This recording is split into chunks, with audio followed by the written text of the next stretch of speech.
Assalamualaikum warahmatullahi wabarakatuh.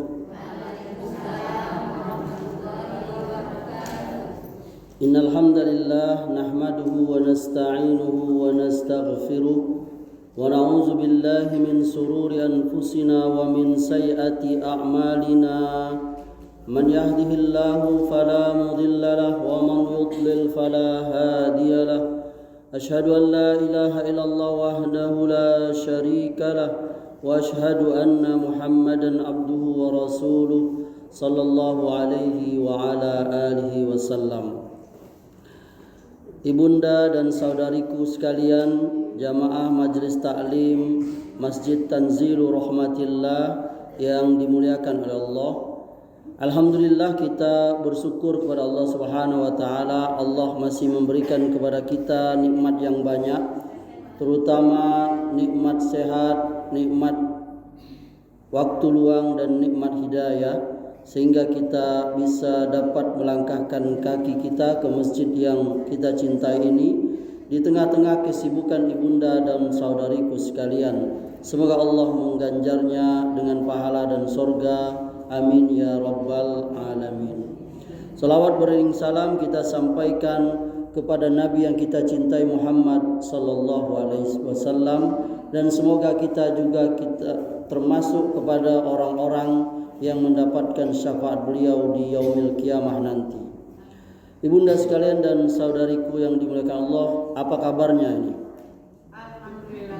Alhamdulillah sehat ya ibunda ya. Ibunda sekalian yang dimuliakan Allah, tema kita atau judul kita pada kesempatan siang hari ini yakni adalah bagaimana doa kita itu bisa dikabulkan oleh Allah. Yakni silahkan kalau ingin mencatatnya, yakni judul kita yakni apa tadi? Bagaimana doa akan dikabul.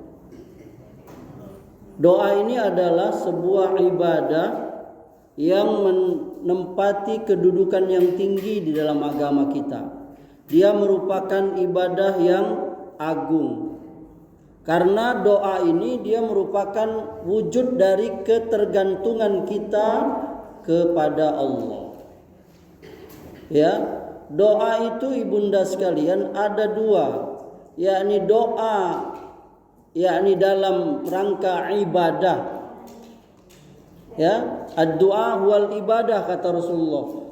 Doa itu adalah ibadah.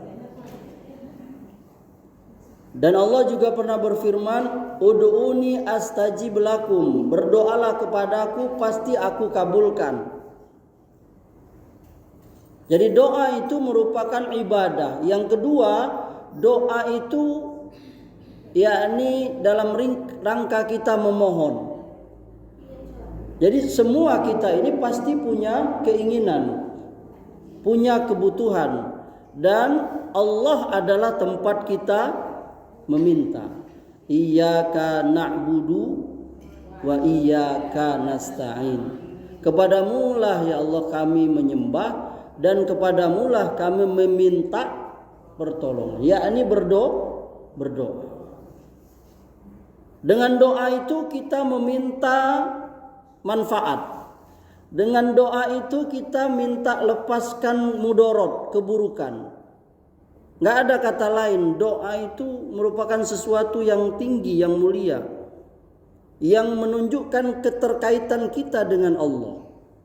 Maka doa itu hanya boleh dilakukan kepada Allah, gak boleh dilakukan kepada yang lain. Jadi ibunda gak boleh doa datang ke kuburan, misalnya kuburan Eyang Brojo, Mbah Sapu Jagat, nggak boleh. Lalu minta kepada mereka, wahai Eyang, kabulkan doa saya, wahai Mbah Brojo. Ini masuk yakni yang namanya kesyirikan, yakni berdoa kepada selain Allah. Jadi doa itu hanya boleh kepada siapa ibunda? Kepada Allah. Iyyaka na'budu wa iyyaka nasta'in. Nah, doa itu ya, karena dia kebutuhan kita, maka kita pasti menginginkan doa itu dikabul. Betul? Betul. Karena kita butuh. Karena kalau kita meminta kepada seseorang itu karena kita butuh. Ibunda minta kepada tetangga garam sesendok 2 sendok karena butuh kan. Kebetulan garam di rumah habis. Maka doa kepada Allah itu kita butuh. Dan tidak ada selain Allah yang bisa meminta, yang bisa mengabulkan seluruh doa kita kecuali Allah. Ya. Maka kita butuh tempat kita memohon itu yang doa itu. Kita meminta permohonan kepada Allah, baik menolak mudarat, keburukan atau meminta manfaat. Ya. Nah, kadangkala doa kita itu boleh jadi dikabul oleh Allah dan boleh juga tidak dikabul. Ibunda, apakah semua doa kita itu dikabul? Jawab. Tidak. Tidak semua doa kita dikabul. Kenapa? Ini adalah adilnya Allah, Ibunda. Bagaimana maksudnya Ustaz? Contoh. Apakah ada di antara kita yang berdoa minta sakit? Pasti semua kita berdoa minta sehat. Tapi ada orang yang dikabulkan yakni dia sehat, tapi ada yang sudah berdoa minta sehat tapi Allah tetap beri dia sakit. Kenapa? Karena ini adilnya Allah. Andai kata semua doa orang yang sehat itu dikabulkan, pastilah yang namanya dokter, ada dokter psiko, tidak laku. Rumah sakit bangkrut. Paham Ibunda? Jadi kadangkala doa kita tidak dikabul tuh ada ininya apa? Ada hikmahnya di balik itu. Apalagi doa. Doa kita minta kaya, ada tak doa minta miskin? Ya Allah miskinkanlah aku, ada tak Ibunda? Coba tunjuk tangan. Pasti doa ibunda kau, ya Allah berilah aku rezeki yang luas, harta yang banyak, berilah suami aku pekerjaan yang banyak gajinya 100 juta ya Allah, misalnya ini 100 juta sehari misalnya ini. Kenapa? Karena kita memang mau itu. Tapi apakah semua kita dikabulkan doanya? Enggak. Ada yang Allah jadikan orang kaya berduit, ada yang enggak. Ada yang biasa saja, sedang, ada yang miskin, ada yang miskin nih. Yang dengan itu Allah adil. Andai kata semua orang kaya, kira-kira masih ada orang yang nak begawe jadi tukang sampah. Yang dianggap pekerja, walau kita tidak menghina, tidak. Maksudnya pekerjaan itu dianggap sebagian orang rendah. Pasti orang pengen ngapain kalau kaya galau. Pasti jalanan tuh sampah menumpuk galau. Karena ada orang yang mau jadi tukang sampah lah, aku banyak duit. Nah, jadi semuanya itu ada hikmahnya. Ada lagi misalnya doa. Ada tak doa di antara kita yang pengen pendek umur? Ada tak? Nah, ada pengen semuanya panjang Tapi andai kata dikabul kita doa kita semua ni yakni tak mati-mati. Kira-kira macam mana dunia ni? Dunia ni rusak. Bagaimana? Kenapa? Ya iyalah. Nanti kita akan melihat orang tua yang sudah seperti bayi, sudah peka, sudah buta, sudah buang air sembarangan, tapi enggak mati-mati. Ada orang yang tumburan, kepalanya pecah, tapi enggak mati. Jalan kemana-mana kayak zombie. Ada orang yang terbakar, hangus badannya, tapi enggak mati. Akhirnya keluarganya juga sibuk, habis waktu, bahkan habis biaya untuk ngurusnya itu, merawatnya itu. Ternyata yang namanya kematian saja itu ada hikmahnya Ibunda. Andai kata kematian itu tidak ada, saro kita ngurus buyut kita yang umurnya sudah ratusan ribuan tahun. Karena dia sudah kembali seperti baru. Oleh karenanya kadangkala seseorang meninggal dunia itu sebagian orang merasa bersyukur. Kenapa? Karena dia tidak lagi direpotkan untuk mengurusnya. Faham sampai di sini? Bukan dia nggak cinta, bukan. Tapi karena nanti akan habis. Bahkan dia sendiri mungkin jadi apa? Nggak berdaya. Oleh karenanya tadi kita kembali bahwa kadangkala doa itu tidak dikabul oleh Allah. Akan tetapi Allah ada hikmah di balik itu. Tapi yakinlah ibunda, selama kita berdoa kepada Allah berarti kita sudah beribadah. Dan itu sendiri adalah pahala. Walaupun doa kita itu tidak atau belum dikabul. Oleh karenanya ibunda yang dimuliakan oleh Allah, ada beberapa hal yang berkenaan dengan doa ini. Ya, yang pertama yakni kalau kita berdoa itu hendaklah niat yang benar. Tadi kita udah tahu bahwa doa itu sendiri adalah ibadah. Maka niatkanlah ibunda berdoa itu dalam rangka ibadah. Berarti semakin banyak kita berdoa, semakin banyak ibadah, semakin banyak pahala. Maka oleh karenanya ibunda harus rajin banyak berdoa. Ya, boleh jadi selama ini mungkin kita nggak konsen masalah ini. Oleh karenanya yang kedua setelah niat yang benar tadi itu memperbanyak doa.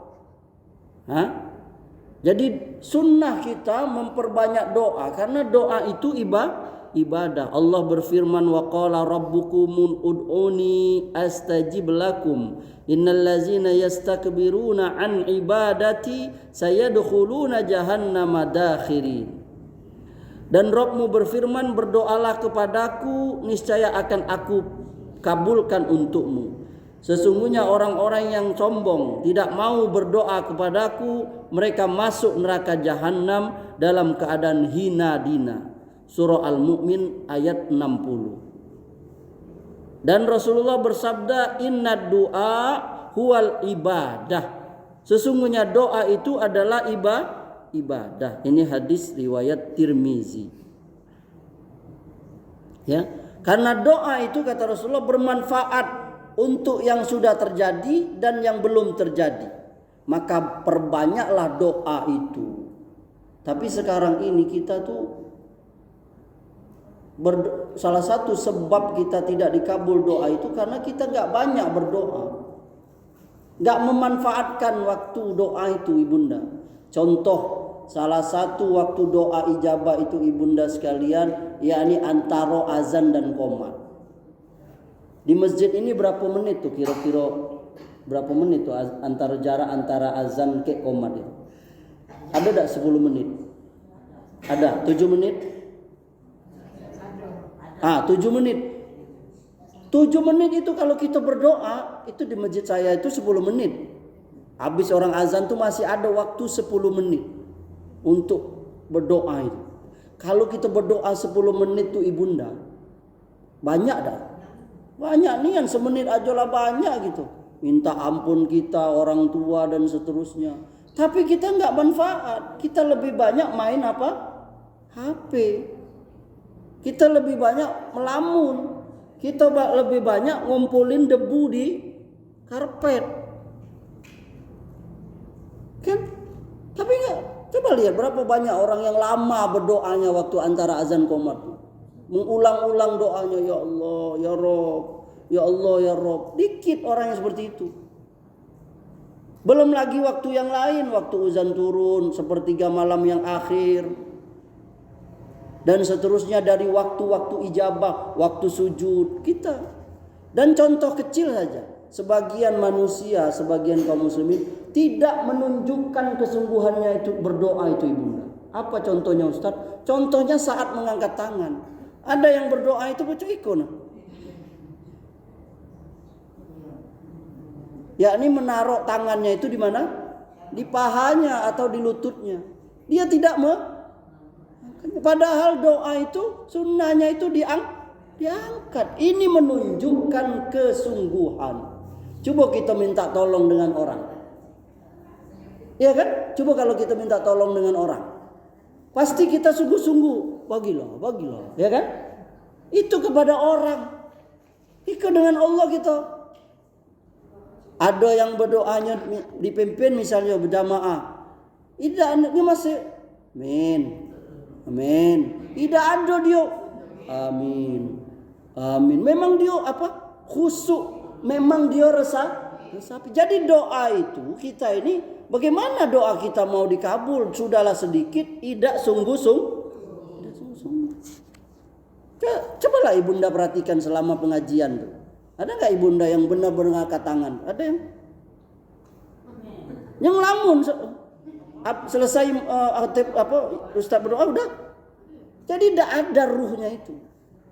Di samping memang supaya timbul kesungguhan doa itu, kadangkala doa itu harus kita pahami.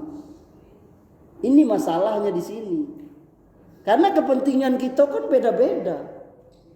Kalau saya mimpin doa sebagai ustadz, saya pakai bahasa Arab. Lalu saya minta doa, minta anak yang soleh, ya kan? Sementara pejamaah saya ada yang masih gadis, masih perawan lah. Bagaimana dia nak? Paham?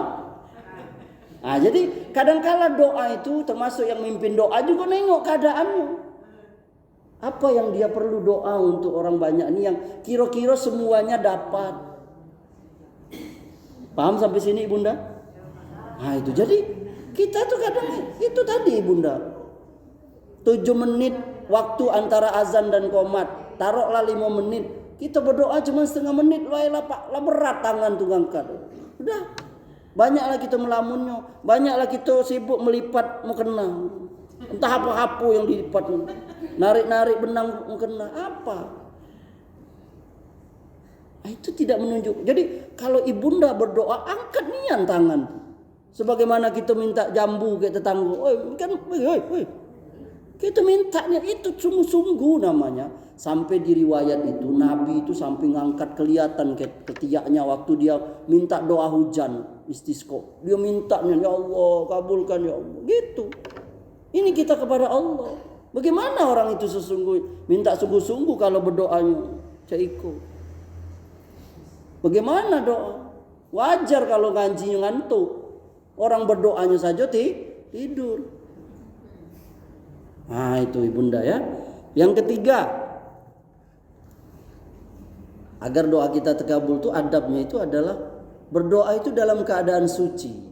Memang nggak salah kita berdoa tidak dalam keadaan suci, yakni tidak berwudu misalnya. Tapi lebih sempurna, lebih afdol kalau kita dalam keadaan suci. Nah, kemudian menghadap kiblat. Itu walaupun kita boleh saja berdoa menghadap kemana saja, membelakangi kiblat, tapi lebih utama kita berdoa itu menghadap kiblat. Nah, tadi yang keempat, kita berdoa itu dengan menengadahkan tangan. Nah, tadi sudah kita bahas ya. Bahkan Nabi SAW berkata, "Iza sa'altumullaha ta'ala fas'aluhu bibutuni ukaffikum wala tas'aluhu bizuhuriha." Jika minta kepada Allah, mintalah dengan menengadahkan bagian dalam telapak tangan. Jangan kau memintanya dengan menengadahkan punggung telapak tangan. Nah, begini jangan, begini. Ini hadis dikeluarkan Abu Dawud. Beliau kalau berdoa mengarahkan bagian telapak tangannya ke wajahnya begini. Kana iza da'a ja'ala batina kaffihi ila wajhihi. Jadi Nabi itu berdoa begini. Bagaimana Ustaz? Ada ulama yang mengatakan boleh begini, ada juga boleh begini. Jadi tapi diangkat menghadap ke ini. Doa ibunda. Angkat.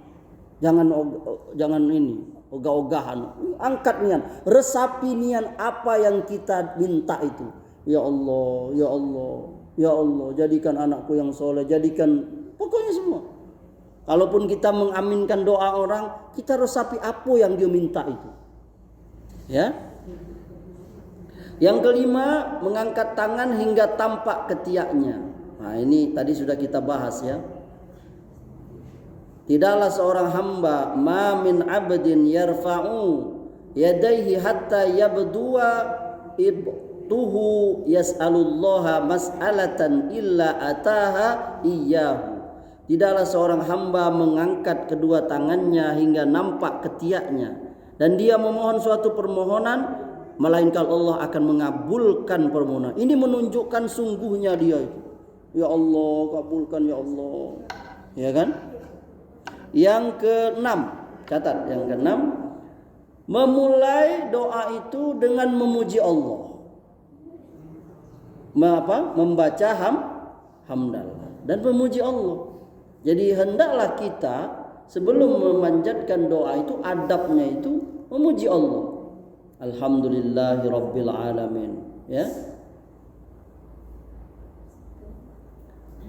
Alhamdulillahirabbil alamin. Wassalatu wassalam, boleh, atau alhamdulillah saja, pokoknya memuji Allah. Kata Rasulullah, iza shalla ahadukum falyabda bitahmidi rabbih azza wa jalla wa sana'i alaihi thummal yusalli ala nabi sallallahu alaihi wasallam thummal yad'u ba'du bima syaa. Kalau salah seorang dari kalian berdoa, maka hendaklah ia memulainya dengan membaca hamdalah serta pujian kepada Allah, lalu bersolawat kepada Nabi. Lalu dia boleh berdoa apa yang mau dia doa. Jadi begitu ibunda. Doa permohonan itu kita awali dengan hamdalah, yakni memuji Allah. Sama ibaratnya ini kita datang kepada orang minta tolong. Kan kita biasanya mukadimah dulu kan, tidak langsung to the point. Kita datang ke rumah Bu RT, ya kan? Pasti kita puji dulu ibu-ibu. Wah, Ibu RT kok ceranian wajahnya, ya kan? Pakai apa iko, ya kan? Pasti dipuji dulu. Baru setelah ada mukadimah, baru Caiko Bu RT saya mau, baru itu kepada apa? Kepada sesama manusia, apalagi kepada Allah. Ini adabnya, bahkan adabnya itu. Kemudian bersolawat kepada Nabi. Bahkan dikatakan di sini kullu du'ain mahjubun. Semua doa kita itu ibunda sekalian terhalang hatta sampai yusolliya ala nabi sallallahu alaihi wasallam, sampai kita bersolawat dulu kepada Nabi sallallahu alaihi wasallam. Jadi adab berdoa itu ibunda setelah hamdalah bersolawat. Boleh doa Allahumma sholli ala Muhammad sallallahu alaihi wasallam dan semacamnya. Yang ke-8, adab agar doa kita terkabul itu, yakni kita berdoa itu ibunda untuk diri kita sendiri dulu. Ini adabnya, ya. Karena apa? Karena di dalam Al-Quran disebutkan seperti itu. Ini ada di surah Nuh ayat 18. Rabbi firli waliwa lidayya. Ini doanya untuk diri kita dulu, baru orang tua. Wahai Tuhanku, ampunilah aku dan ibu bapakku. Ini doanya Nabi Musa di surah Ar-Ra'd ayat 151. Qala rabbi firli wali akhi. Ya Tuhanku, ampunilah aku dan saudaraku. Ini doa yang ketiga, ini ada di surah Al-Hasr ayat 10. Rabbana ighfir lana wa li ikhwanina allazina sabaquna bil iman wa la taj'al fi qulubina ghillan lil ladzina amanu. Wahai Tuhanku, ampunilah aku dan saudara-saudaraku yang telah beriman lebih dahulu dari aku. Lihat ini. Jadi doa itu adabnya supaya dikabulkan, yakni kita mohon untuk diri kita terlebih dahulu, baru untuk orang lain. Yang ke-9 ibunda, adab berdoa atau agar doa kita itu dikabul. Tadi sudah kita bilang bersungguh-sungguh, ya. Bersungguh-sungguh, baik dari caranya tadi atau dari lafaznya. Ini ada orang ini, ya, ada orang yang tidak bersungguh-sungguh berdoa kepada Allah. Kata Rasulullah SAW, janganlah seorang ragu-ragu dalam berdoa atau dia mengucapkan pengecualian. Misalnya apa itu? Dengan berucap, jika engkau memang berkehendak ya Allah. Jangan. Ya. Kalau engkau mau, jangan. Hendaklah kita berdoa itu, kata Rasulullah SAW, ya, la yaqulanna ahadukum Allahumma gfirli in sya'ta. Jangan salah seorang dari kamu berkata, ya Allah, ampunilah aku kalau kau mau. Tak boleh. Allahumma arhamni in sya'ta. Ya Allah, kasihanilah aku kalau engkau mau. Allahumma rzuqni in syi'ta. Berilah aku rezeki kalau engkau mau. Wal ya'zim fil mas'alati fa innahu yaf'alu ma yasha la mukrihalah. Ya, hendaklah kau bersungguh-sungguh ketika minta kepada Allah. Kenapa, ibunda sekalian? Karena Allah itu maha kuasa melakukan apa yang Dia kehendaki. Tidak ada yang bisa memaksa Allah. Ya, jadi hendaklah kita semua sungguh-sungguh dalam berdoa itu. Yang ke-10, agar doa dikabul ini, ibunda, menghadirkan hati dalam berdoa. Tadi kita sudah katakan, sudah dibahas di awal tadi, ada orang itu yang berdoa tapi hatinya ke pasar minggu, ke panorama. Jadi nggak sungguh-sungguh. Sama kayak ngaji nih. Ibunda nih ngaji, memang badannya di sini, tapi belum tentu mendengar kataan Ustaz. Ada yang lagi mikirin Shopee. Tadi saya sanapo di Shopee, ya kan? Ada yang masih mikirin di rumah, laki saya lah balik atau belum. Jadi bagaimana ilmu nak? Pertama, karena tidak ada konsentrasi. Ada yang ngobrol, nggak pengajian ngobrol, mana? Ada yang buka HP gitu, nggak sungguh-sungguh kita ngaji. Makanya ilmu kita itu tergantung dari kesungguhan kita. Maka nggak usah khawatir ibunda tadi, Ustadz masih sedikit jamaahnya, ya nggak apa-apa. 5 orang juga ngaji nggak apa-apa. Karena boleh jadi yang nggak datang, boleh jadi ada halangan. Atau boleh jadi memang nggak sungguh-sungguh. Atau karena nggak ada konsumsinya mungkin.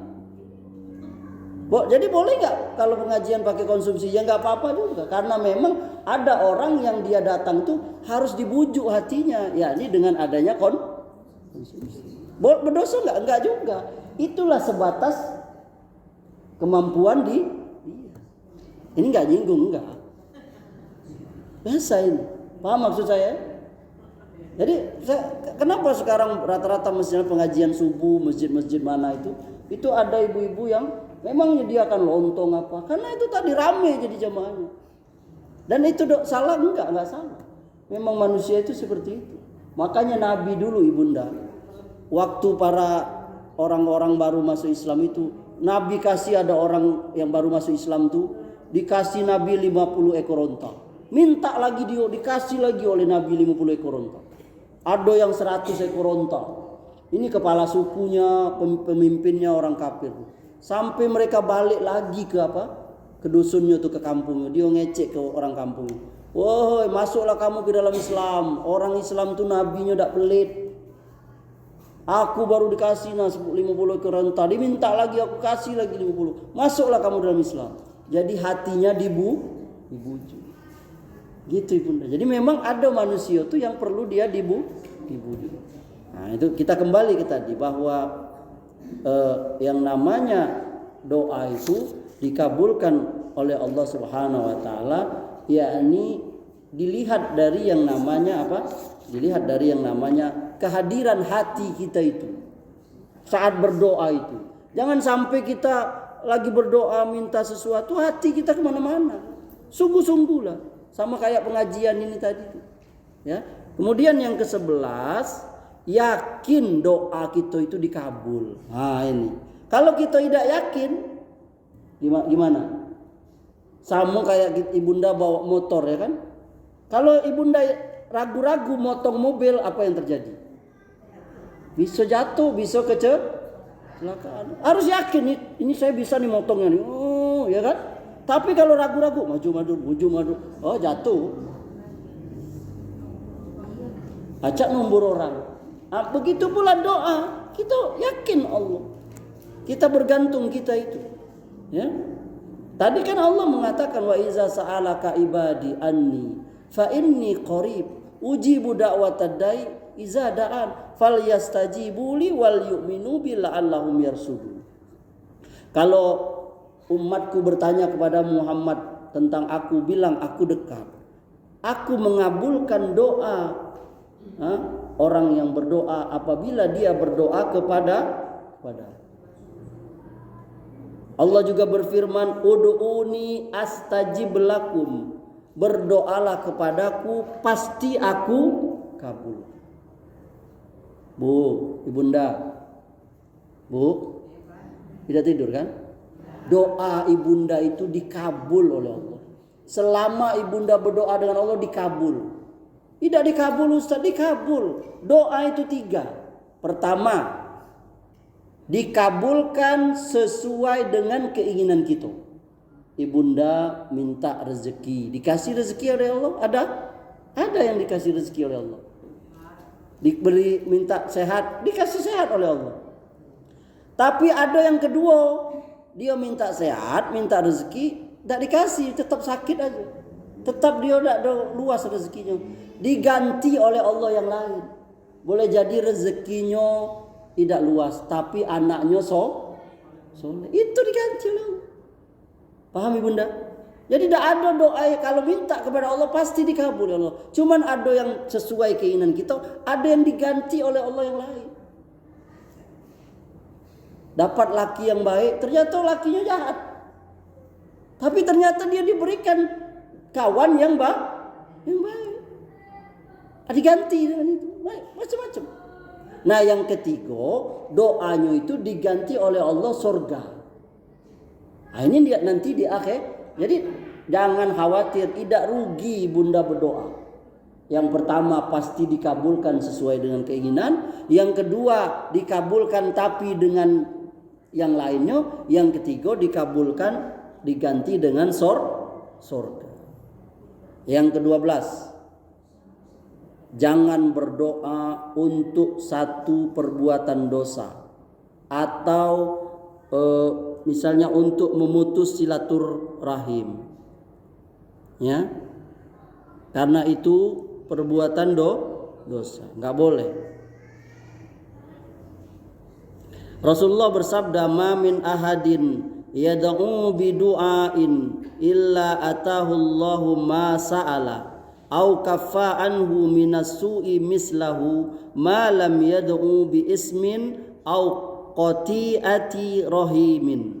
Tidaklah seorang itu berdoa, kata Rasulullah, melainkan Allah mengabulkan apa yang dimintanya, atau Allah mencegah dirinya keburukan yang setara dengan apa yang dia minta. Tadi kita sudah biasa.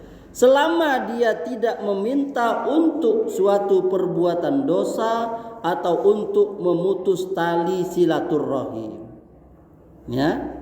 Jadi hendaklah kita menghindari doa-doa yang berisi keburukan dan perbuatan dosa. Tapi berdoalah yang baik. Makanya ibunda sekalian, jangan berdoa yang buruk. Pencuri, kan ada yang pencuri berdoa juga tuh katanya. Mudah-mudahan orang penghuni itu tidurnya nyenyak. Dia tuh niatnya untuk mencuri. Ini nggak benar. Makanya juga ibunda jangan berdoa yang buruk. Nggak boleh.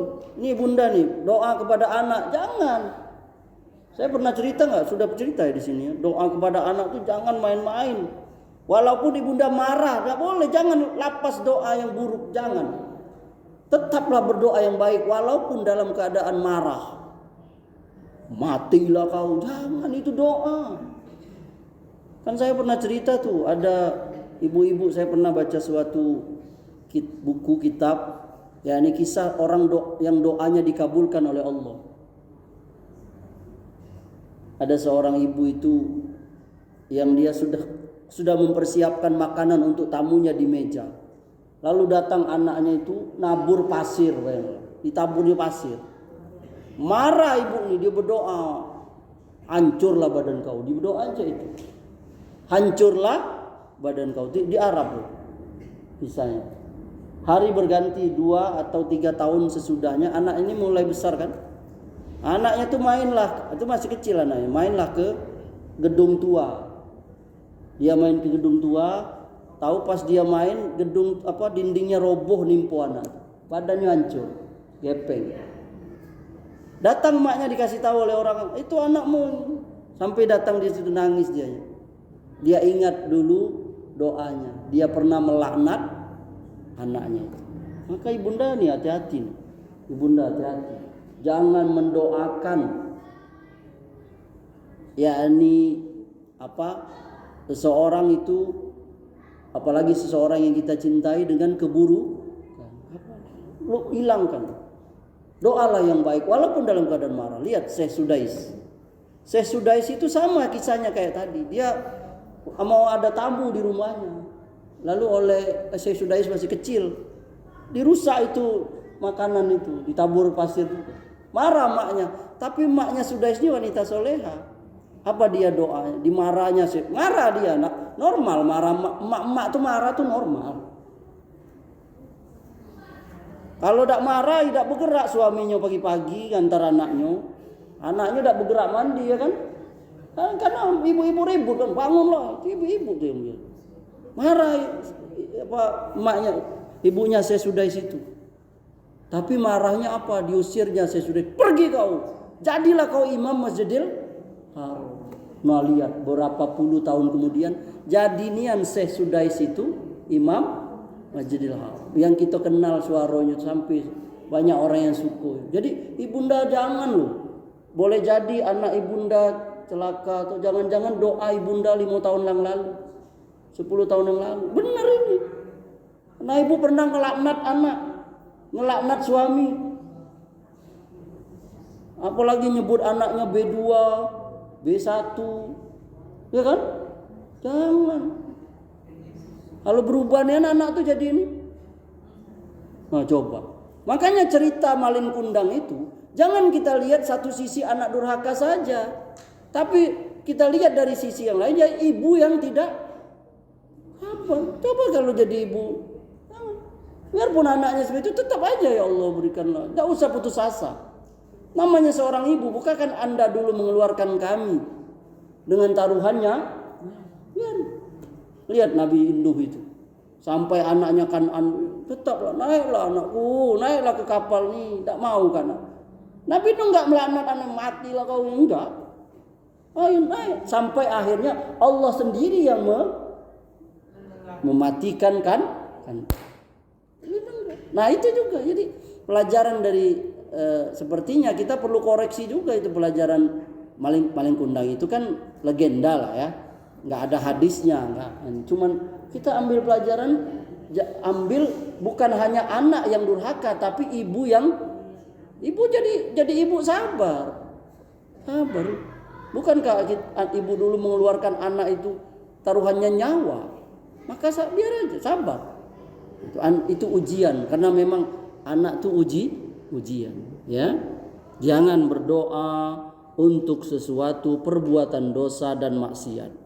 Jangan berdoa supaya putus silaturahim, jangan. Enggak boleh, haram. Ya. Tapi kalau mendoakan seseorang yang zalim atau orang kafir boleh? Boleh? Boleh. Boleh kalau kita dizolimi, boleh. Seperti kemarin kita doa melaknat orang Yahudi yang menghancurkan membunuh saudara-saudara kita Palestina itu boleh. Lalu ada orang yang diambil hartanya, ya kan? Lalu dia mendoakan orang itu, di satu sisi salah nggak dia? Enggak. Makanya kita lihat itu para perampok itu ibunda. Kalau sekarang tuh apa namanya istilah itu? Jambret. Tukang jambret itu. Kenapa? Mereka tuh ada yang matinya dibakar, ada yang matinya dibadu orang, ada yang matinya dalam got. Kenapa ibunda? Itu doa dari orang-orang yang dianiaya. Bayangkanlah ibunda lagi naik motor, dijambret, jatuh, luka kepala sampai ada yang geger otak. Mana daknya dia melaknatnya, matilah dia, ya kan?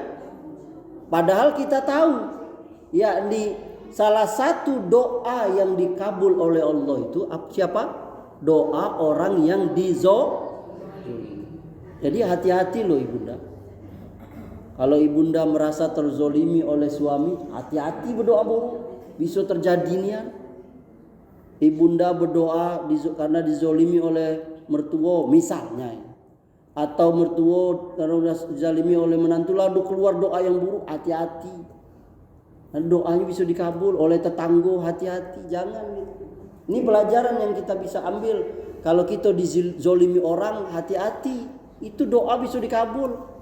Tapi sebaliknya kalau kita menzolimi orang, hati-hati, kita didoai oleh orang itu bisa terkabul.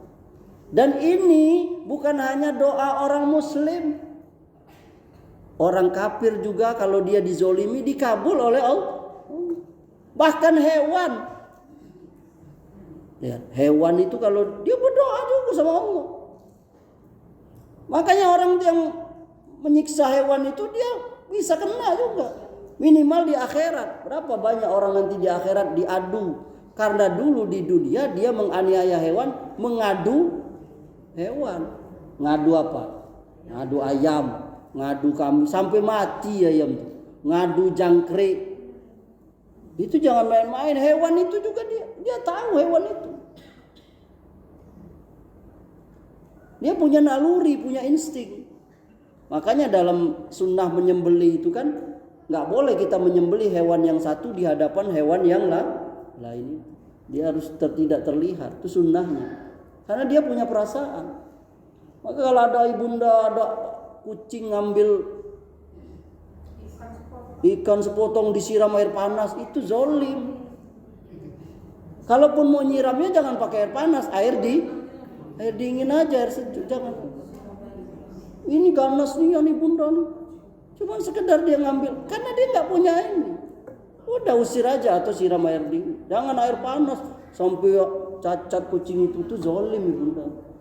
Karena kalaupun kita membalas, jangan membalas itu berlebih. Dari sini kita dapat jawaban, bunuh nyamuk boleh? Boleh? Boleh karena dia gigit. Bunuh semut yang ada di rumah kita boleh? Boleh karena dia mengganggu. Kalau bisa kita usir tanpa membunuhnya boleh, lebih bagus. Tapi kalau dia sampai menggigit, tapi nggak boleh kita sampai nyari-nyarinya ke sarang-sarangnya, nggak boleh. Cukup dia apa? Yang mengganggu. Kecuali hewan yang memang disuruh kita bunuhnya. Apa misalnya? Cicak, bahkan dapat pahala. Apalagi tikus, boleh.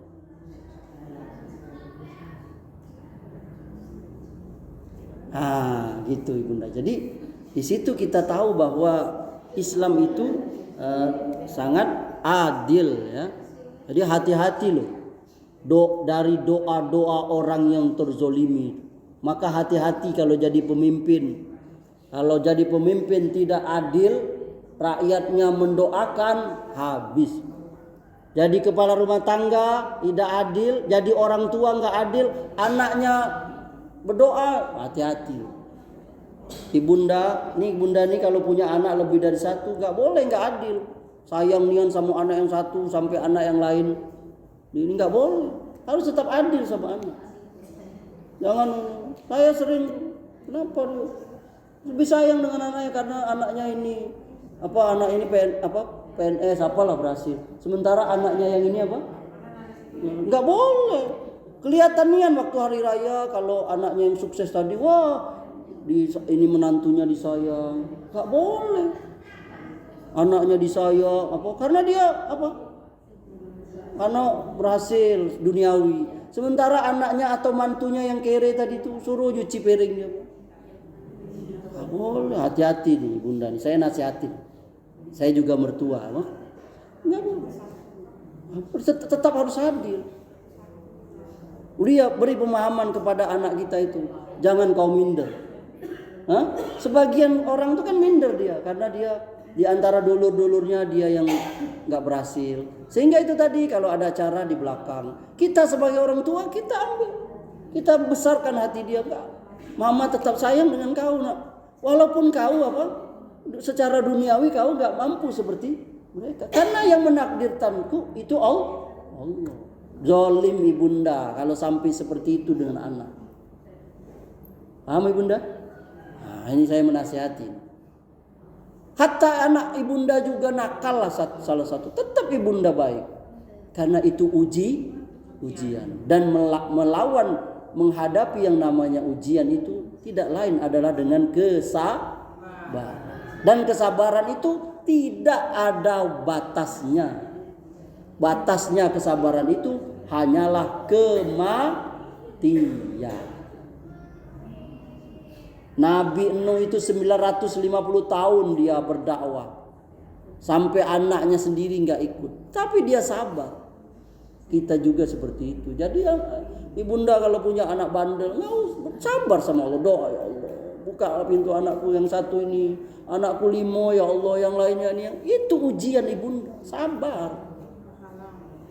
Dan itu pahala. Dan tidak Allah melainkan pahala, yakni melainkan kepada ibu-ibu yang sabar. Pahala yang besar bagi seorang ibu yang mampu mendidik anaknya dengan kesabaran.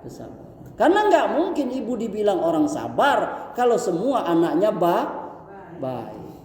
Nggak bisa ibunda dibilang. Nggak mungkin ibu dibilang ibu guru yang baik, ibu guru yang sabar kalau semua anak muridnya alim, semua anak muridnya baik.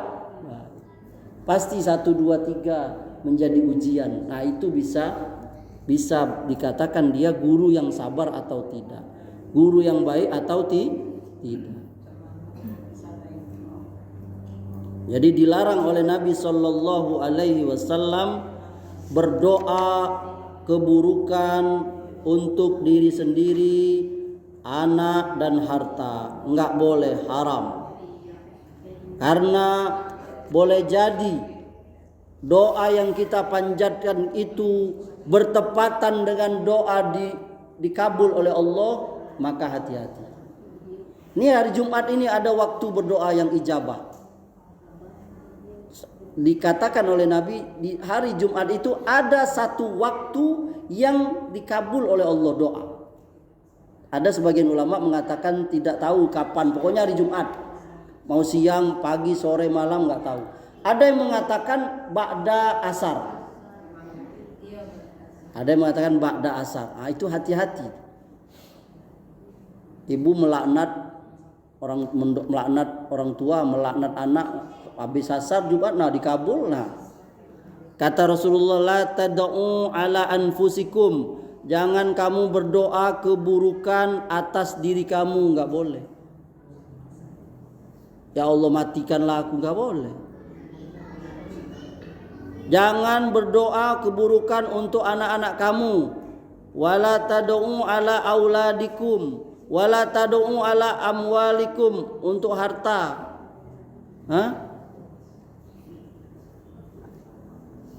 La tuwafiqu minallahi sa'atan yus'alu fiha ata'un fayastajibu lakum.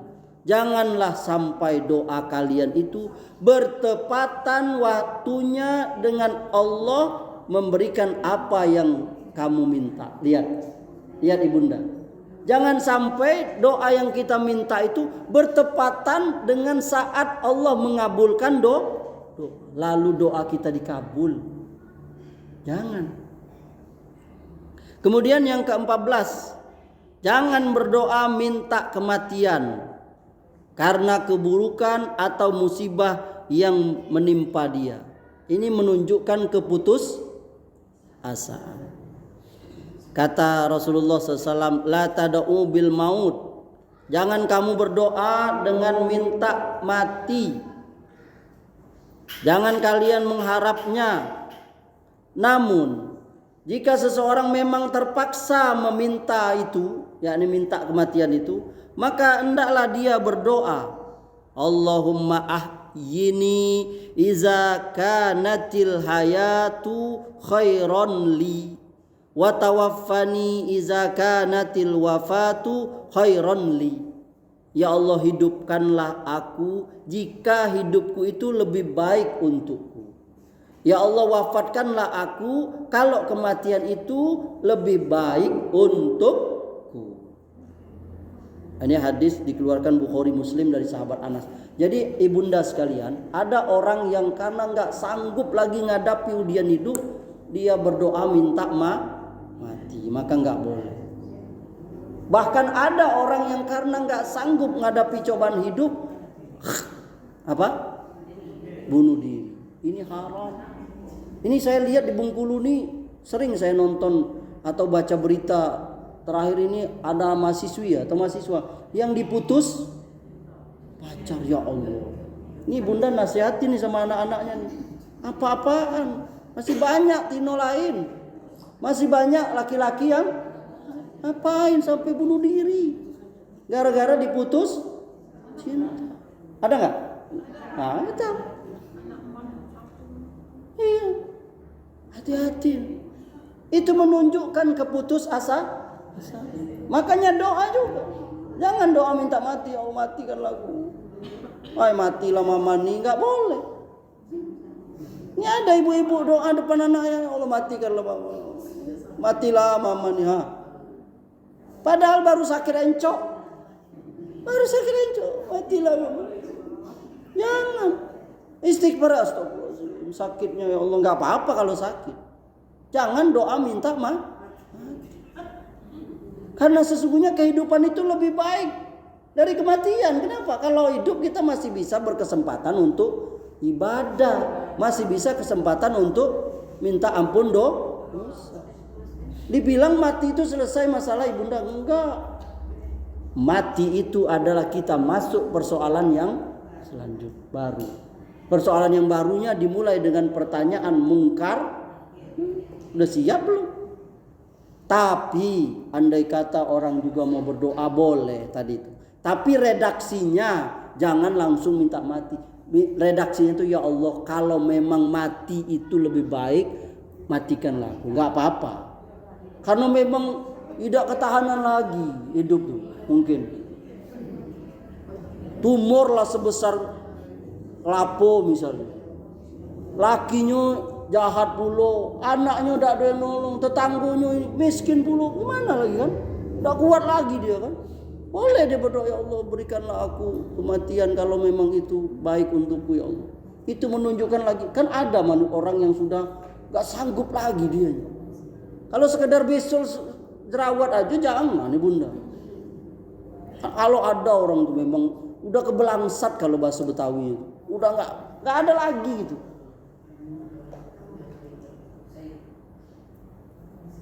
Ini bukan putus asa, bukan. Ya udah nggak ini lagi. Iya kan? Bagaimana? Atau juga boleh jadi kita ada orang tua yang umurnya udah ratusan tahun, kan mungkin ada tuh di pelosok-pelosok yang sudah seperti bayi ya kan, di tempat tidur ya kan, boleh ya kan? Ada sudah di dusun-dusun masih banyak tuh yang sudah seperti bayi, matonya udah rabun, lah seperti bayi lagi. Boleh nggak anaknya itu berdoa seperti itu? Boleh saja, asal redaksinya jangan ya Allah matikanlah nenek aku, udah boleh. Ya Allah wafatkanlah beliau kalau memang itu lebih baik. Kenapa? Karena dia sendiri tersiksa dan keluarganya juga menjadi beban. Bukan mereka enggak ini, bukan. Tentu akan beban ya kan? Siapa yang ngurusnya? Kalau dia banyak uang mungkin bisa nyuruh orang. Tapi nyuruh orang pun tidak sehebat kalau anaknya sendiri yang mengurusnya. Orang mengurus itu dia pakai hitung-hitungan uang. Bahkan kita banyak tuh kan kejadian tuh. Jarang yang orang yang sampai ada dulu pernah viral TKW dari mana tuh Jawa ya. Yang dia ngurus orang tua di Jepang ya. Sampai dia orang Jepang itu mau ikut ke Indonesia karena sungguh-sungguhnya itu jarang seperti itu.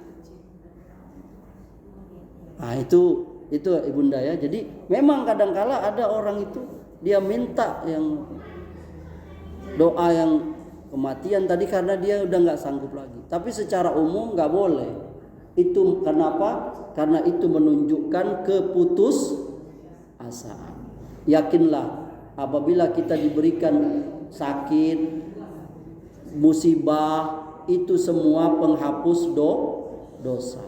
Makin berat sakit, makin berat musibah, makin besar pahala dari Allah. Ibunda yang dimuliakan oleh Allah, kemudian yang ke-15, tidak berlebihan atau melampaui batas dalam berdoa. Ya. Karena Allah tidak menyukai orang yang melampaui batas. Kata Allah, ud'u rabbakum tadarru'a wa khufyah innahu la yuhibbul mu'tadin. Berdoalah kepada Rabbmu dengan rendah hati dan suara yang lembut. Sungguh dia tidak menyukai orang-orang yang melampaui batas. Jadi doa itu jangan keras-keras. Doa yang lembut. Dengan apa? Dengan lembut. Dengan suara yang rendah memohon kepada Allah. Pernah ada suatu ketika sahabat Sa'ad radhiyallahu anhu, dia melihat anak laki-lakinya berdoa. Apa kata anaknya itu? Ya Allah, aku mohon kepadamu surga, kenikmatannya, kemegahannya, begini dan begitu. Istana warna ini, di dalamnya ada ini, ada kue ini, ada ini, ya itu. Nah, ini termasuk berlebihan. Apa kata Sa'ad? Wahai anakku, aku pernah Nabi berkata, kata beliau, sayakunu qaumun ya'taduna fid du'a. Akan ada nanti kaum yang melampaui batas dalam berdoa. Aku khawatir jangan sampai engkau termasuk itu. Jadi kalau berdoa itu ibunda, jangan rincinian seperti itu. Ya doa saja, ya Allah, masukkanlah aku ke dalam surga Firdaus, sudah. Jangan, ya Allah berikanlah aku surga Firdaus yang sebelah kanan, ya Allah, kompleknya, yang warna putih, yang atapnya warna ini, jendelanya ada segini, kursinya likna, tempat tidur, ya jangan. Itu termasuk berlebihan dalam berdoa. Silahkanlah terjemahkan ya. Nah, dalam hal apa saja nggak boleh berdoa itu berlebihan seperti itu. Doa yang bagus itu yakni doa yang ringkas dan padat. Kalau kita tengok ibunda, doa-doa Nabi itu ringkas padat. Misalnya doa Nabi kepada anak, Rabbi habli minas solihin. Nah udah, ya Allah berikanlah aku anak yang tidak ada sampai berikanlah aku anak soleh yang setiap ketemu cium tangan, yang tidak minta duit jajan, yang belajarnya baik. Tidak, itu termasuk berlebihan. Jadi atau minta perkara-perkara yang nggak mungkin. Ada lanang berdoa sama Allah pengen jadi tino, ya nggak boleh, haram.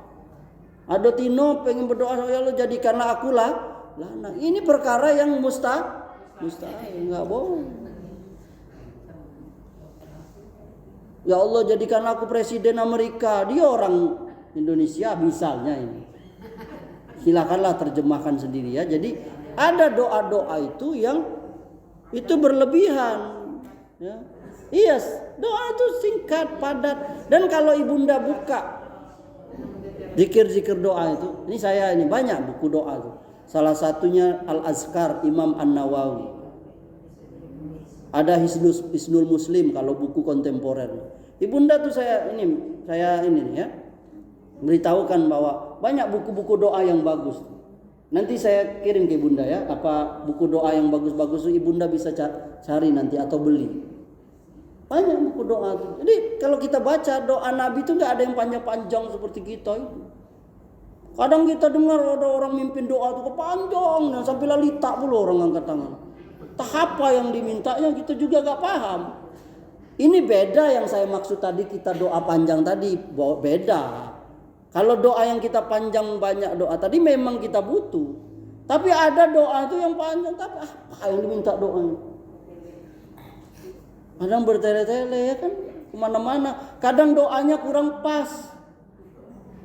Ikut doa orang meninggal dunia, minta supaya calon anu terpilih, ya beda lah. Paham enggak maksudnya? Ikut cerita orang lagi musibah, harusnya berdoa supaya ini diberi kesabaran, yang meninggal dapat. Malahnya berdoa supaya sebulan terpilih jadi presiden. Ya Allah, ini enggak tepat itu. Ini termasuk berlebihan, tidak menempatkan sesuatu pada tempat. Sampai ada anekdot tuh kan, suami istri berdoa, suaminya mimpin doanya pakai bahasa Arab. Bininya tidak tahu, bininya ngaminkan aja, amin. Padahal lakinya berdoa, ya Allah, aku pengen nikah lagi ya Allah, pakai bahasa Arab. Bininya kan tidak tahu, amin gitu. Itu anekdot aja, cerita lucu aja.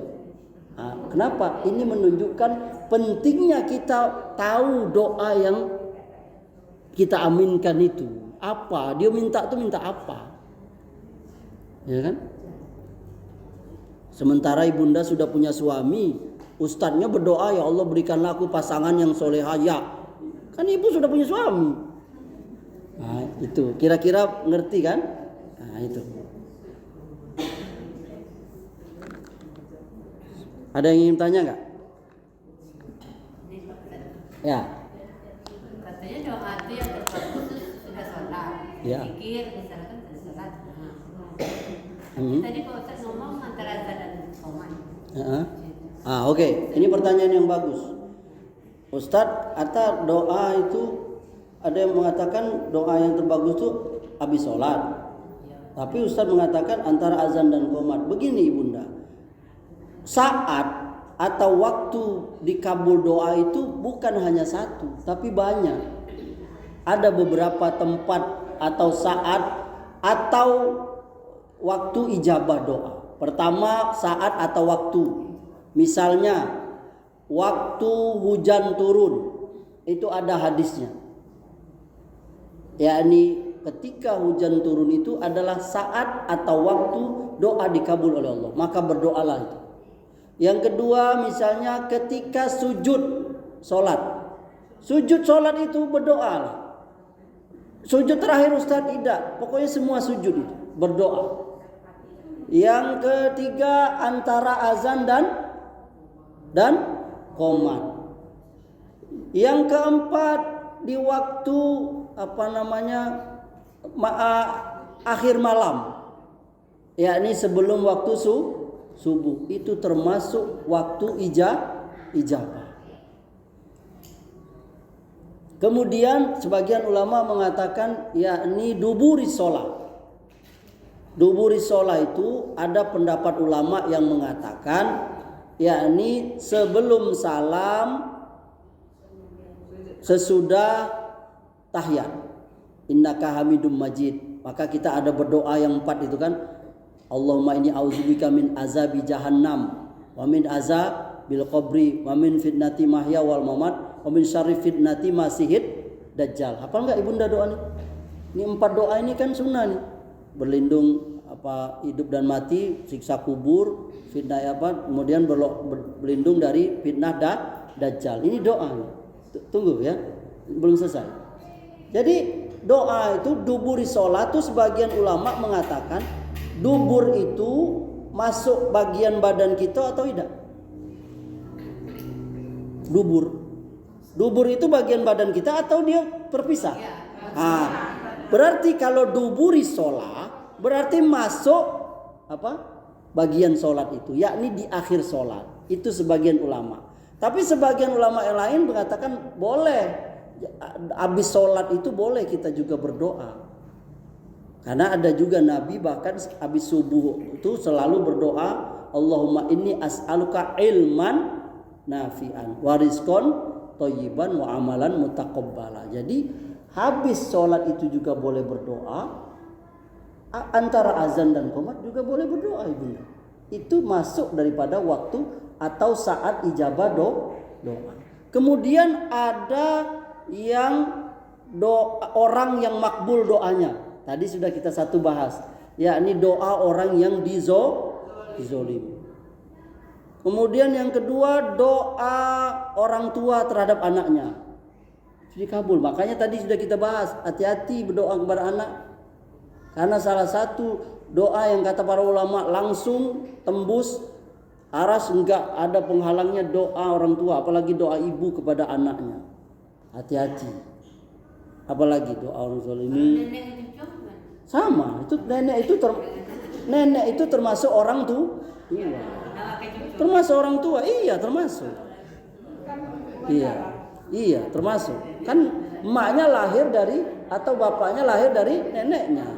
Masuklah doa nenek kepada cucu, masuk bagian daripada orang tua. Kemudian doa kawan atau saudara kepada saudara yang lain. Ada orang yang mendoakan saudaranya yang nggak tahu, dia dapat pahala saudaranya itu. Maka Ibunda kalau ada saudara, dulur, kawan akrab, doakan dia. Kalau dia dapat musibah, ya Allah berikanlah dia kesabaran. Itu doa. Kita jangan pelit-pelit. Kata Nabi SAW, siapa yang mendoakan saudaranya semisal satu hal, dia pun dapat semisal satu hal itu. Kalau Ibunda berdoa kepada sahabat Ibunda, ya Allah lariskanlah dagangannya, Ibunda juga dapat pahalanya. Kalau Ibunda punya dagangan juga laris. Tidak punya dagangan, dapat yang lainnya, dapat sehat badan. Jadi jangan khawatir. Kalau doa kita kepada saudara kita diaminkan, kita dapat seperti yang kita minta kepada saudara kita. Itu yang kedua. Tadi apa tadi? Saat orang. Ketiga, tempat yang ijabah. Tempat ijabah tuh kalau dalam agama kita itu banyakan di sana. Pertama di Mekah atau di Madinah. Pertama di Multazam. Multazam itu dinding Ka'bah antara antara Hajar Aswad, pinggir Ka'bah itu yang sendingnya itu, dengan pintu Ka'bah itu ada dinding namanya Multazam. Itu tempat dikabul doa. Makanya orang banyak berebut di situ, nempel badannya di situ berdoa karena itu. Atau di Hijr Ismail yang melingkar itu di samping Ka'bah itu. Atau di Makom Ibrahim yang ada warna emas itu. Atau seluruh tempat di Ka'bah itu. Di Masjidil Haram itu. Semua tempat Masjidil Haram itu, wilayah Masjidil Haram itu dikabul doa. Atau ketika sesudah minum air Zam-zam itu dikabul doa. Bahkan minum air Zam-zam itu bukan hanya di Arab. Karena dia saat meminum itu atau sesudah minum. Maka Ibunda kalau dapat oleh-oleh air Zam-zam, orang umroh apalagi haji, maka ambil itu, terima kasih. Itu cara supaya doa kita dikabul. Yakni minumlah dia ketika kita selesai berdoalah kita selesai kita minum. Bismillah. Lalu berdoa, ya Allah jadikanlah aku sehat habis minum ini, ya Allah berikanlah rezeki. Boleh berdoa. Kemudian di Madinah ada yang namanya Raudhah. Raudhah itu kamar Nabi itu, ini kamar Nabi, ini mimbar Nabi. Inilah disebut dengan Raudhah itu. Kalau sekarang tuh karpetnya beda dengan yang karpet Masjid Nabawi yang lain. Karpetnya warnanya hijau. Itulah Raudhah, batas Raudhah. Orang berebut itu. Kalau tempat perempuan saya nggak tahu. Ibu Indah ada yang pernah umroh atau haji itu tahu itu. Kalau tempat laki-laki itu. Tempat perempuan juga ada tuh kan. Jadi itu salah satu tempat berdoa yang dikabul. Selesai ya? Saat, orang, dan tempat. Gitu. Ada lagi? Ya, Ibunda. Waalaikumsalam warahmatullahi wabarakatuh. Di dalam sholat itu kan kita kan tidak boleh berdoa dengan bahasa Indonesia. Ya. Kan kadang kita takut Pak, bahasa Arab itu Pak, kalau kita salah membaca kan salah arti Pak. Ya. Jadi apalagi kan sujud terakhir dan tahiyat terakhir itu doa kita mudah-mudahan dikabulkan Allah. Tapi saya tuh sering berdoa bahasa Indonesia Pak, tapi tidak saya ucapkan, cuma dalam hati aja. Bolehkah seperti itu Pak? Sebagian ulama mengatakan boleh saja dia berdoa pakai bahasa Indonesia walaupun dilapaskan. Kenapa? Karena dia berbicara kepada Allah, bukan berbicara kepada manusia. Kalau berbicara manusia batal nggak? Batal. Tapi sebagian pendapat sama seperti yang Ibunda lakukan, yakni kalau berbahasa Indonesia cukup di dalam hati, tidak dilafazkan. Bahasa Arab itu takut salah baca Pak. Kalau kita salah bacanya itu nggak sengaja, nggak apa-apa. Allah mengampuni. Tapi kalau sengaja, salah misalnya ba jadi bi, nggak sengaja gitu, tersalah lidah, nggak apa-apa. Allah lebih tahu. Kenapa? Doa bahasa Arab tuh, apalagi doa dari Nabi itu lebih sempurna, Ibunda. Jadi kalau Ibunda salahnya itu bukan sengaja, paham nggak? Kan kita kadang siapa yang tidak salah? Ustadz juga kalau salahnya ba jadi bi atau apa. Kalau menurut saran saya, nggak apa-apa Ibunda lapaskan pakai doa Arab yang Ibunda hafal. Boleh. Kalau salah Ustadz, ya kalau salahnya tidak sengaja, memang Ibunda lah sudah menghafalnya, lah sudah minta tes pula dengan Ustadz atau dengan anak, dengan suami tes. Bentar lah baca doa saya. Lalu salah juga mungkin tersebut. Allah lebih tahu. Kita sholat aja kadang salah. Ya tak? Sholat aja kadang kita terlewat ini rokaatnya, kekurangan ininya. Kadang imam salah bacaannya tak? Watin jadi wal asri jadi watin. Gitu Ibunda. Jadi mungkin yang terbaik seperti Ibunda tadi, yakni berdoa di dalam hati. Nah, kalau berdoa dalam hati pakai bahasa mana, pakai bahasa selatan juga boleh, tidak apa-apa. Tapi kalau doa-doa yang memang sudah masyhur bacaan sholat nggak boleh diganti. Warhamni, wajaburni, warfa'ni, warzukni, wahdini, wa'afini, itu nggak boleh diganti. Ampunilah aku, saya nggak boleh. Tetap harus zikirnya itu. Tapi kalau doa permohonan, nah yang terbaik seperti Ibunda tadi. Kalau mau dilapaskan pakai bahasa selain bahasa Arab atau doa di luar bahasa Quran atau hadis, maka bacalah di dalam hati saja. Alhamdulillah. Ada lagi? Ada Ibunda yang ingin tanya?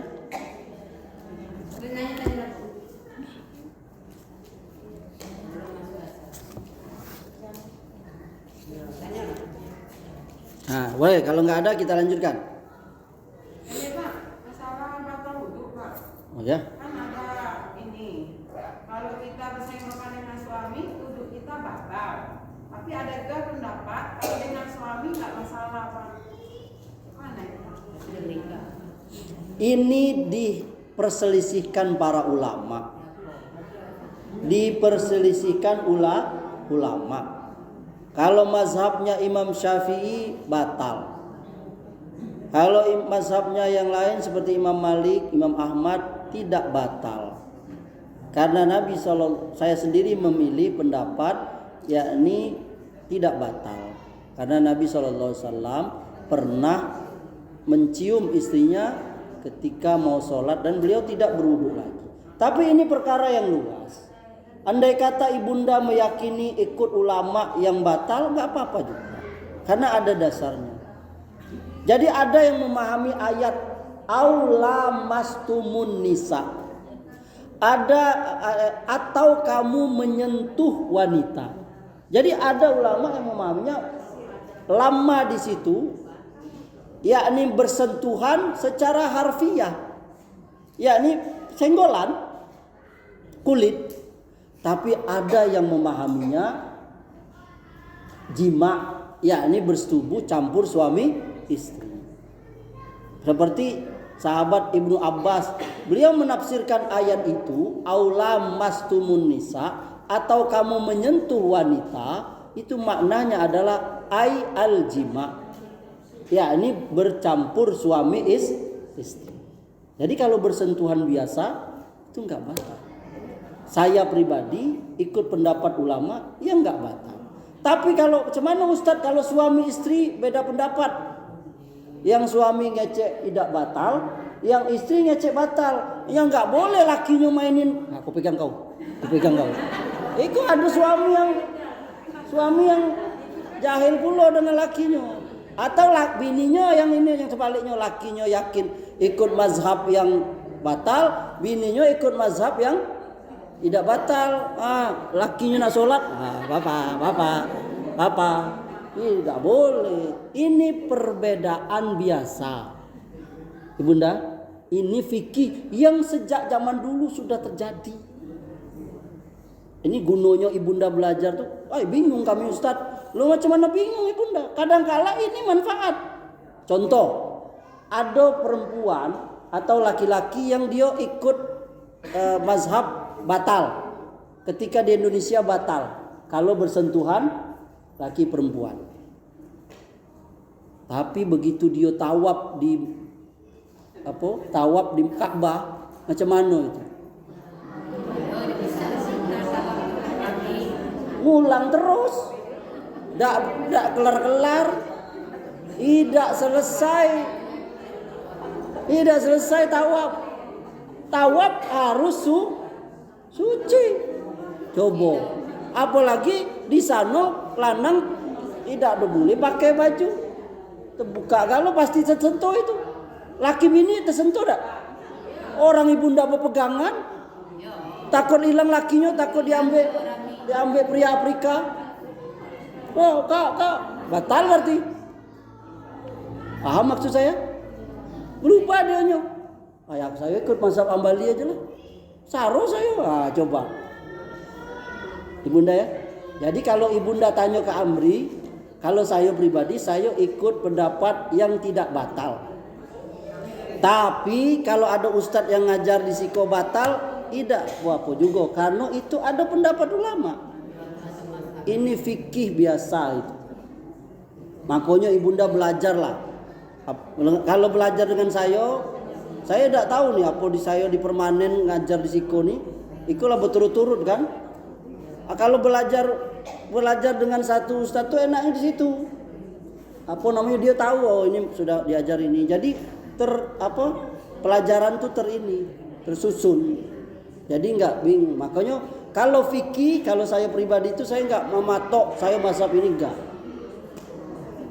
Saya akan membentangkan ini pendapat ini begini ini. Karena perbedaan dari fikih itu luasnya nih Bunda.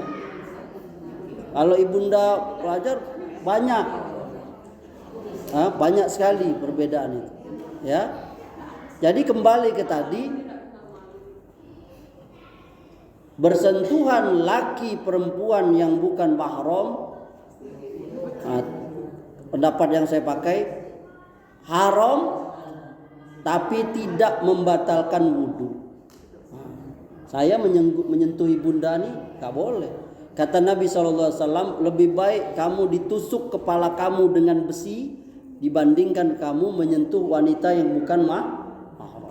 Makanya kalau ada ustadz yang dia begini, bukan dia sombong, bukan dia jijik dengan Ibunda, bukan. Memang ada larangannya. Lebih baik kamu ditusuk dengan kepala kamu dengan besi daripada kamu lihat. Ini preventif. Wala taqrabuz zina, jangan kamu di dekat zina. Zina itu awalnya apa? Memandang, ya kan? Habis memandang apa? Bersentuhan. Kalau sudah bersentuhan, makanya itu diharam, kecuali laki perempuan suami istri atau semahram yang enggak boleh nikah. Ayah, adik. Enggak boleh. Kalau berdosanya dilihat dulu. Berdosanya apa Ustadz? Berdosanya itu pertama, kalau dia belum tahu. Bagaimana dia belum tahu? Ini makanya kayak saya ngajar nih, sebenarnya belum babnya. Gak boleh laki-laki bersentuhan dengan perempuan yang bukan mahram. Ada hadisnya, lebih baik kamu ditusuk kepala kamu dengan besi dibanding kamu menyentuh perempuan yang bukan. Nabi gak pernah bersentuhan dengan perempuan. Jadi kalau ibunda nengok ada orang, bukan dia sombong. Tapi ustadz sekarang ada ustadz yang salaman. Kita yang jadi patokan bukan ustadz. Paham ibunda? Jangan ibunda nengok saya, jangan. Nanti ibunda misalnya nih ada nengok ustadz bini udah berjilbab. Wah, berarti tidak apa-apa udah berjilbab. Bukan, yang kita patokan tuh Quran dan hadis. Perkataan Allah dan perkataan Rasul. Perbuatan ustadz bukan dalil. Bukan ini. Maka itu jadi gak boleh. Kalau kita lebaran terserah lebaran mau. Iya, kalau dalam itu kebeginian. Tapi bukan berarti tidak boleh. Enggak apa-apa. Ini aja lah. Saya alhamdulillah tuh anak saya ada yang sekolah di MTS enggak? Anaknya. Ada yang sekolah di MTS enggak? Nah, di MTS itu sekarang anak murid dengan gurunya tuh enggak ada lagi apa? Ini Pak. Begini. Yang sentuhan.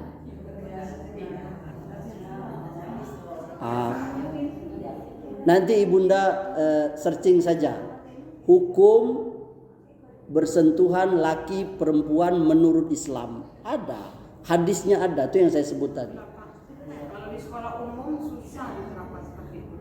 Kalau susah iya. Tapi kalau mengamalkan bisa. Lama-lama kalau udah biasa. Apalagi sejak corona. Sejak corona kemarin bisa banget. Sini semua. Makanya orang yang biasa salaman begini, gara-gara corona kemarin dia bersyukur. Perempuan yang pakai cadar, gara-gara corona kemarin bersyukur dia. Tidak perlu lagi dia pakai apa? Masker, dia cadar. Ibunda nih saya senang berjilbab. Dulu tahun 80-an, 70-an, wanita berjilbab ini jarang. Jarang. Ibunda nih yang umurnya udah di atas 50. Dulu tahun 70-an ada enggak yang seperti ini? Nah ada, paling pakai selendang. Nah, alhamdulillah nih bersyukur perempuan sekarang udah, walaupun katakanlah terlambat udah nikah baru tutup. Enggak apa-apa, ini proses. Kata Nabi sallallahu alaihi wasallam, wahai Hafsah, apabila perempuan itu sudah dewasa, tidak boleh terlihat seluruh tubuhnya kecuali muka dan telapak tangan. Makanya itulah perlu ngaji itu. Tapi apakah perempuan pakai jilbab dia sudah sempurna nutup aurat? Belum tentu. Makanya kalau istilah saya tuh ada jilbab lontong. Dia berjilbab tapi ketat, terlihat semua depan belakang atas bawah. Karena jilbabnya masuk ke dia pasti pakai celana legging. Gimana? Nah, apa namanya joget atau menari di pinggir pantai. Ya kan? Terbelalak lah. Yang kata Nabi itu nanti di akhir zaman akan ada wanita berpakaian tapi sesungguhnya dia Tapi Pak, kalau di Arab tuh kalau ibu-ibunya pakai selendang gitu. Itu bukan dalil. Walaupun di Arab kalau ada perempuan cuman pakai itu bukan dalil. Kan saya bilang yang dalil-dalil itu Al-Quran dan hadis. Al-Quran Allah nyuruh di surah An-Nur, di surah Ahzab. Ibunda harus baca itu, kan perempuan. Perempuan harus baca tuh surah An-Nur, surah Ahzab. Bagaimana hukum menutup aurat? Apa itu aurat? Mana sempurna apa tidak? Itu ada rinciannya. Jadi jangan dikira kalau perempuan sudah tutup badan lalu dia enggak. Apalagi bahan-bahan sekarang kan bahan jersey ya. Itu kan ceplos. Makanya seperti saya bilang tadi, seperti lontong yang dibungkus daun pisang. Lalu diikat pakai tali. Bentuk. Maka laki-laki sekarang ini susah. Perempuan yang nutup aurat juga. Iya kan? Nah, makanya ini kajian untuk ibu-ibu. Nasihatilah para ibu-ibu yang anak-anak kita yang Itu ibu-ibu harus perhatian itu. Ini masalah perempuan. Harus bagaimana Islam menyuruh nutup aurat tuh. Apa syarat aurat itu tertutup dengan sempurna? Dia pakaiannya lapang, luas. Sekarang jilbab-jilbab syar'i itu banyak udah. Lalu apakah perempuan itu boleh nggak dia nggak pakai jilbab? Boleh kalau dia sudah menopause. Ada yang menopause juga. Nah, nggak apa-apa dia. Kalau dia sekedar dia pakai selendang saja, karena dia menopause, tidak ada lagi ketertarikan lawan jenis. Dia sudah, ikolah menopause saja masih pakai, itu bagus. Kenapa? Karena sudah terbiasa. Tapi andai kata dia misalnya nggak lagi nutup secara sempurna, nggak apa-apa. Itu sudah menopause. Termasuk juga kalau belum akil balik. Kalau belum akil balik. Jadi buka rambut kemana-mana nggak apa-apa. Apa? Buka rambut nggak apa-apa. Kalau udah menopause. Ya kalau sudah menopause sekedar pakai misalnya dia berselendang nggak apa-apa. Tapi ibu-ibu zaman sekarang Pak walaupun menopause tapi gayanya melebihi dari umur 35 tahun. Nah itu PR ibu-ibu. Kenapa menor ya? Ah ini yang saya maksud. Gini, saya kasih tahu ibu-ibu. Inti dari inti dari menutup aurat itu adalah agar kita tidak jadi pusat perhatian terutama laki-laki. Kalau Anda nutup aurat tapi masih bahkan jadi pusat perhatian, ya itu berarti Anda nggak berjilbab sempurna. Contohnya bagaimana? Ya misalnya pakai jilbabnya ada bunga matahari di siku, ada bros, itu kan nggak melati, iya kan? Sehingga iya kan ada kan yang ibu-ibu yang yang nongol ini. Makanya yang jilbab seperti itu enggak, itulah pentingnya belajar. Itu yang di dalam hadis itu namanya jilbab punuk onta. Tahu nggak? Nengok onta itu kan ada punuknya, akan nonjol kan? Nah itu kan makanya saya sering tertawa itu. Jadi ada jilbab ibu-ibu pejabat. Ibu pejabat tuh dia pakai nih tapi di selendang dikebek di siku ya kan? Nah itu ibu-ibu pejabat gitu. Nah itu lagi lebih parah lagi. Maka jilbab yang sempurna itu ya itu tadi tuh. Tidak usah ada donjol-nonjol. Nah ini kayak Bunda Nina ini Bunda nih selenggan sempurna tuh. Sekedar ngasih ini nggak apa-apa, itu wajar. Ustadz, apakah harus pakai hitam-hitam? Tidak. Di zaman Nabi itu pakaian wanita beragam, ada hitam, ada warna ini, ada. Jadi perempuan boleh pakai baju warna-warni, boleh, nggak ada larangannya. Ada sebagian Surabnian, Ustaz ngapu itu rombongan tuh pakai baju hitam terus. Karena sebagian kaum muslimin meyakini baju hitam itu dipakai oleh ahlu musibah. Itu gara-gara nonton film Susana itu tadi. Padahal dalam syariat kita tidaknya itu syariat agama sebelah itu. Kalau mati ngubur keluarganya, semua keluarga pakai baju hitam. Itu tidak ada dalam Islam. Itu bid'ahnya, khurafatnya orang di luar Islam, nggak ada. Kita pakai baju. Jadi ibunda ya bebas pakai. Boleh dah Ustaz pakai peniti? Boleh. Kalau jilbab yang pakai langsung tidak pakai peniti langsung kayak ibunda tuh nggak apa-apa juga. Nah kayak ibu tuh jilbab langsung. Nah kenapa sekarang ada jilbab tuh langsung di bawah bokong? Nah itu tadi tujuannya menutup bagian belakang itu. Kenapa? Karena ada perempuan sudah sempurna nutup aurat, tapi ikonyo. Jadi itu. Nah itu tadi saya bilang kata Nabi, ada wanita berpakaian tapi telan. Makanya jilbab sempurna itu menutup seluruh tubuhnya, termasuk bagian dada dan bokong itu. Gitu Ibu. Jadi memang kita perlu. Berapa menit lagi? Asar berapa menit lagi? Hah? Berapa menit lagi? 4 menit lagi.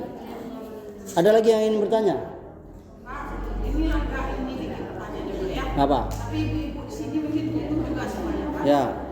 Ini Pak, kita perempuan ini kan Pak, Ya. kehendak suami kita kan tidak boleh nolak. Kalau menolak berdosa.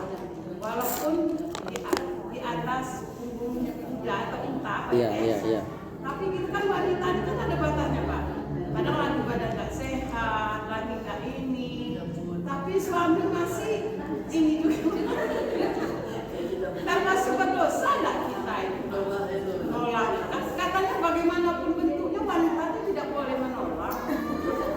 Iya, melayani suami itu adalah kewajiban. Melayani istri juga kewajiban suami. Jadi kami suami ini kadang merasa teraniaya juga. Dianggap kami itulah yang butuh. Saya dewean nih kan. Ngapa tidak dibalik? Apa ibu tidak butuh? Karena ada suami yang juga curhat sama saya nanggung Ustaz. Ternyata istrinya tuh agak ya over lah gitu kan. Nah, kita kembali ke tadi. Betul bahwa istri kadangkala, karena memang istri itu kadangkala dia dingin dalam artian saya kenapa? Karena memang perempuan tuh beda dengan laki-laki. Sahwatnya tuh beda. Dia wanita itu dia perlu sentuhan awal dan sebagainya, pembukaan, beda dengan laki-laki. Karena memang Allah ciptakan tuh beda. Dia perlu kasih sayang dulu, perlu ngobrol dulu. Itulah yang menyebabkan perempuan itu kadang male kalau bahasa Inggris.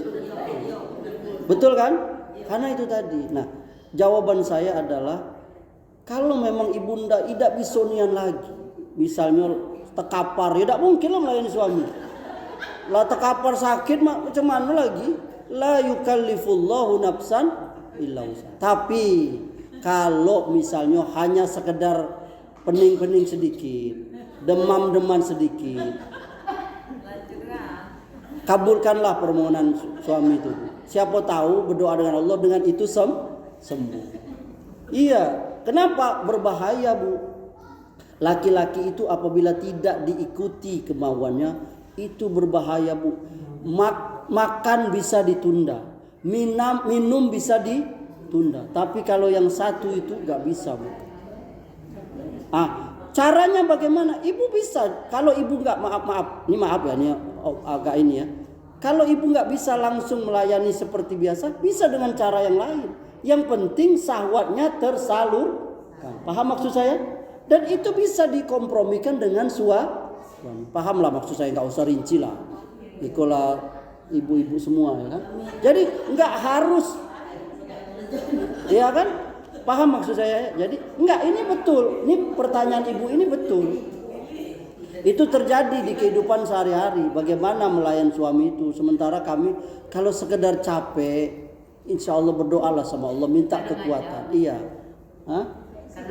Setengah berdoalah kepada Allah. Berapa menit cuman ya kan? Ya kan? Enggak mungkin dicari solusinya ya. Ini serius ya, bukan mau ngomong yang bukan jorok, bukan apa. Betul. Kan ibu sudah sebutkan sendiri, walau di atas punggung onta, ya kan? Itu menunjukkan bahayanya itu. Apalagi itu sudah sampai dia sahwatnya itu, apalagi misalnya ibu bayangkan ada perempuan itu yang headnya 2 minggu lebih, coba bayangkan. Sementara suaminya ini makan daging kambing terus. Coba. Jadi jawaban saya ibunda, pandai-pandailah ibunda. Semuanya ada solusi. Solusinya ada, walaupun kecuali tadi saya bilang lah tekapar nian ya tidak bisa lagi. Tapi kalau hanya sekedar pening-pening dikit, demam-demam dikit, sudah kompromi dengan suami, cak mano Bang. Mungkin ada solusi lain. Yang penting sahwatnya tersalurkan. Cukup? Baik.